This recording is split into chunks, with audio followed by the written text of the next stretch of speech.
Renungan Harian Selasa 1 Agustus 2023. Dosa menggoda engkau.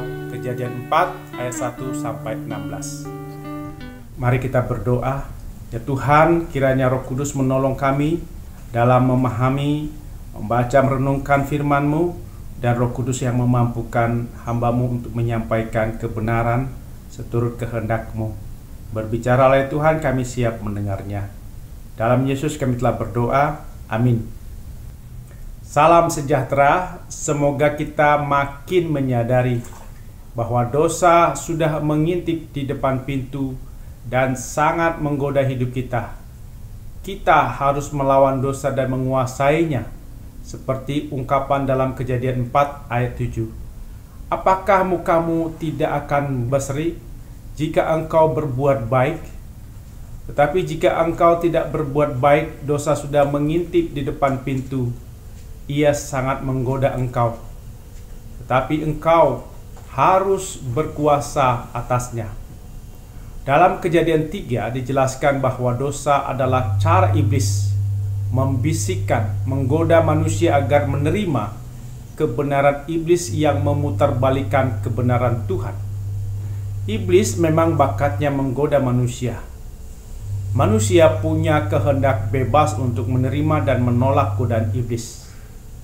Hawa menerima godaan iblis bahwa ia tidak akan mati kalau memakan buah pohon di tengah-tengah taman. Kejadian 3 ayat 4. Dan ketika memakan buah tersebut, ia akan menjadi seperti Allah, tahu tentang yang baik dan yang jahat. Kejadian 3 ayat 5. Adam dan Hawa diberikan anak pertama, Kain, anak kedua Habel. Godaan dosa ada dalam diri Kain, yaitu menjadi sama seperti Allah, mau sama memiliki hak istimewa Allah untuk mencabut nyawa manusia. Kain anak sulung menerima godaan dosa atau iblis dengan menjadi pembunuh Habel. Kain bekerja sebagai petani memelihara gandum dan Habel memelihara domba dan kambing. Mengembalakan domba dipandang sebagai pekerjaan yang lebih rendah daripada memelihara gandum. Kain melakukan pekerjaan yang sama dengan ayahnya. Anak laki-laki lebih muda melakukan pekerjaan mengembalakan ternak.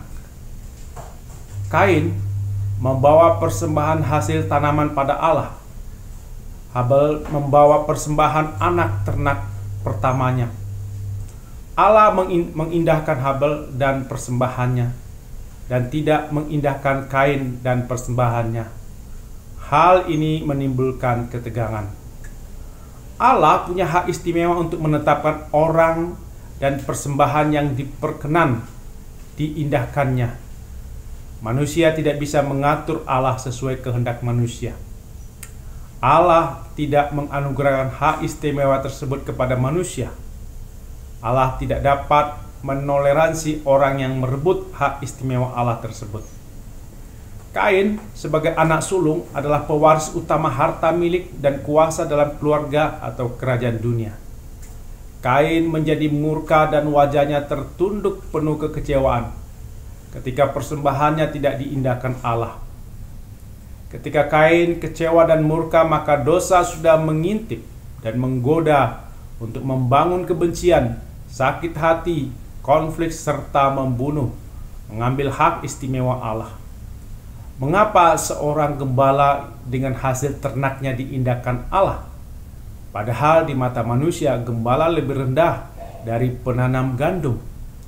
Mengapa anak yang lebih muda diindahkan Allah daripada yang lebih tua? Padahal di mata manusia yang lebih tua lebih utama dari yang muda. Iblis menggoda Kain agar terus berjuang untuk memperoleh kekuasaan. Jangan sampai Habel yang lebih berkuasa. Kain yang berhasil digoda iblis mau menjadi sama seperti Allah, mengambil hak istimewa Allah, maka dia membunuh Habel. Kain membunuh Habel karena ia berpikir Habel akan mengambil hak sulung darinya. Pengalaman Kain marah dan mau membunuh Habel terjadi juga pada Esau yang marah dan mau membunuh Yakub karena masalah hak kesulungan. Dosa adalah roh jahat yang ada di depan pintu. Kita perlu melakukan sesuatu terhadap dosa tersebut. Dosa adalah tindakan yang tidak adil, merebut hak Allah. Dosa harus dicegah dan dilawan. Kain telah berlaku tidak adil terhadap Habel, padahal Habel tidak melakukan kejahatan terhadap Kain. Habel menerima dirinya sebagai gembala dan anak kedua yang tidak mempunyai hak sulung. Mengapa Kain membunuh Habel? Itu yang menjadi pertanyaan Allah kepada Kain. Apakah Kain sadar kesalahan dan dosanya? Kejahatan yang diperbuat Kain bukan Allah yang menyebabkannya. Inilah yang disebut dengan teodisi, yaitu Allah tidak menyebabkan kejahatan di dunia ini. Dikutip dari Robert B. Cook, Sejarah Pertama Alkitab dari Eden hingga Kerajaan Daud berdasarkan sumber Y. BPK Gunung Mulia 2023. Kejahatan tidak ada dalam penciptaan, tapi muncul dalam dinamika sejarah. Dan karena bisa diperbaiki, dipulihkan. Orang yang hidup sebagai warga kerajaan Allah adalah orang yang sudah diperbaiki, dipulihkan dalam pengorbanan Yesus, sehingga hidup dalam ketaatan pada kehendak Allah, tidak mau menjadi sama seperti Allah, tidak merebut hak istimewa Allah. Iblis dan penggoda tidak akan menghambat damai sejahtera, keadilan, kebenaran yang diperjuangkan dalam nama Yesus. Kita melawan dosa dengan pemulihan yang dilakukan Yesus. Kita dimampukan oleh Yesus dan Roh Kudus untuk memihak pada kedamaian, kebenaran, keadilan, kasih, kebaikan. Ketika Allah menanyakan Kain di mana adiknya, jawaban Kain adalah dia tidak tahu. Dia bukan penjaga adiknya.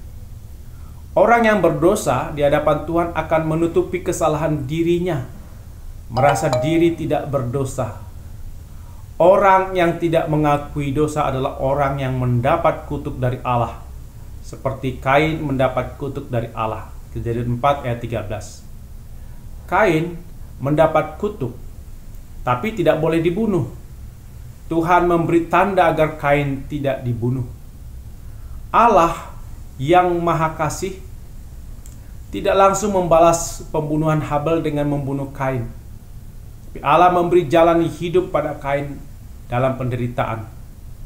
Allah tidak ingin dosa pembalasan dendam terus hidup dalam manusia. Pembalasan dendam hanya merusak kehidupan manusia. Kisah Yusuf tidak membalas dendam terhadap saudara-saudara yang telah membuang dirinya adalah gambaran tentang membangun budaya tidak membalas dendam dan membangun rekonsiliasi persaudaraan perdamaian. Dosa terus mengintip di depan pintu dan menggoda kita setiap waktu. Kita harus tekun melawan godaan dosa. Kita tekun untuk menang atas dosa. Kita makin teguh dalam Tuhan dan kehendaknya. Kita menyadari ada nafsu kejahatan dalam diri kita, dan kita terus menentang nafsu kejahatan tersebut. Untuk melawan godaan dan nafsu kejahatan, kita tidak mengandalkan kekuatan sendiri, tapi kita berharap pada Yesus. Di dalam nama Yesus kita pasti menang melawan godaan dosa. Kita meminta kekuatan pada Tuhan agar dikuatkan melawan godaan dosa, dan Tuhan memberi pertolongan agar menang. Seperti ungkapan dalam KJ 436 ayat 1. Lawanlah godaan, selalu bertekun. Tiap kemenangan kau tambah teguh. Nafsu kejahatan harus kau tentang. Harap akan Yesus pasti kau menang. Mintalah pada Tuhan agar kau dikuatkan, Ia beri pertolongan, pastilah kau menang. Amin. Mari kita berdoa. Ya Tuhan, mampukan kami menyadari bahwa dosa sudah mengintip di depan pintu dan sangat menggoda hidup kami. Mampukan kami melawan dosa dengan kekuatan dari Tuhan. Dalam Yesus kami berdoa. Amin.